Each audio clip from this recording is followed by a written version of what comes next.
vision to victory. It started late one evening in Macon, Mississippi.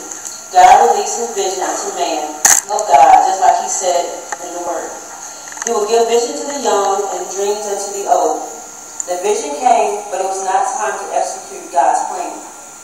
Our leaders labored in God's vineyard until it was time for our leaders to go and lead the people God had designed for them. We started that Sunday, December 4th, 2008, at the home of our pastor and soon moved into our blessing. There were times when it was just his family, but God has blessed that those were only a few times.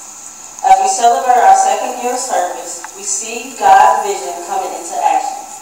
We see the numerous prophecies back from the 20th century come into action. As we end this night, we hope you see the vision that has led us to our victory.